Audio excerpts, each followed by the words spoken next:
ഇന്നലെ ഇന്നുമായിട്ട് എല്ലാവരും പറഞ്ഞു പത്മജ വേണുഗോപാൽ പോയതോടുകൂടി കേരളത്തിലെ കോൺഗ്രസിൻ്റെ ഒരു മുകൾ തലയിൽ നിന്ന് മാത്രം കുഴപ്പമുണ്ടാക്കുകയും പരാതി പറയുകയും ചെയ്യുന്ന ഒരാൾ പോയി. അത്രയേ ഉള്ളൂ.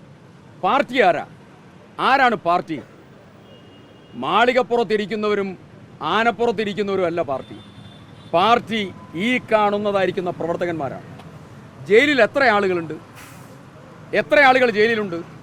എത്ര പേർ ആശുപത്രിയിലുണ്ട്? ആശുപത്രിയിൽ നിന്ന് ഡിസ്ചാർജായി എത്ര പേർ വീട്ടിൽ കിടക്കുന്നുണ്ട്? തെരുവുകളിൽ മുദ്രാവാക്യം വിളിക്കുന്നവർ, വീട്ടിൽ പ്രാർത്ഥിക്കുന്നവർ, ഈ മുന്നണിക്കും പാർട്ടിക്കും വേണ്ടി അധ്വാനിക്കുന്ന അനേകായിരം ലക്ഷക്കണക്കിന് ആളുകളുണ്ട്. അവരാണ് പാർട്ടി. അല്ലാതെ വീട്ടിലിരുന്ന് സംസാരിച്ച് എന്തെങ്കിലും കണ്ട് അപ്പുറത്തേക്ക് മറുകണ്ഠം ചാടുന്ന ഇവരല്ല പാർട്ടി. ഒരു സംശയവുമില്ല. ഞങ്ങൾക്ക് അവർ പോയതിൽ ഒരു പ്രയാസവുമില്ല. മാത്രമല്ല, ഒരു കാര്യം കോൺഗ്രസ് പ്രവർത്തകർ തീരുമാനിച്ചിട്ടുണ്ട്. തിരിച്ചടി നൽകാൻ വർദ്ധിത വീര്യത്തോടുകൂടി കേരളത്തിലെ കോൺഗ്രസ് പ്രവർത്തകർ മുഴുവൻ കളത്തിലിറങ്ങിക്കഴിഞ്ഞു. തെരഞ്ഞെടുപ്പിലെ സ്ഥാനാർത്ഥി നിർണയം പറയട്ടെ. BJP ഒരു ചെറിയ മിസൈൽ തൊടുക്കാൻ നോക്കി. ചെറിയ മിസൈൽ, വീര്യമൊന്നുമില്ലാത്ത ചെറിയ മിസൈലാണ്. ഏത് മിസൈലും തകർക്കാൻ പറ്റുന്ന F-35ഉം അതുപോലെ സുഗോയ് Su-57 ഉൾപ്പെടെയുള്ള മാരക പ്രഹരശേഷിയും എല്ലാ മിസൈലുകളും നിർവീര്യമാക്കാവുന്നതായ ജനബന്ധമുള്ള സ്ഥാനാർത്ഥികൾ ഇന്ന് കേരളത്തിൽ മിറാക്കിൾ ലിസ്റ്റായി പുറത്തിറങ്ങാൻ പോവുക.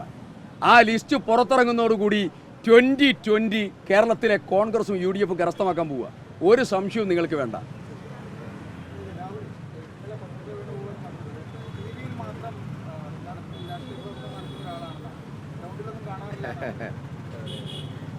അല്ല, അതിന് ഒരു മറുപടി രാഹുൽ പറയുന്നതിന് മുമ്പേ ഞാൻ പറയാം.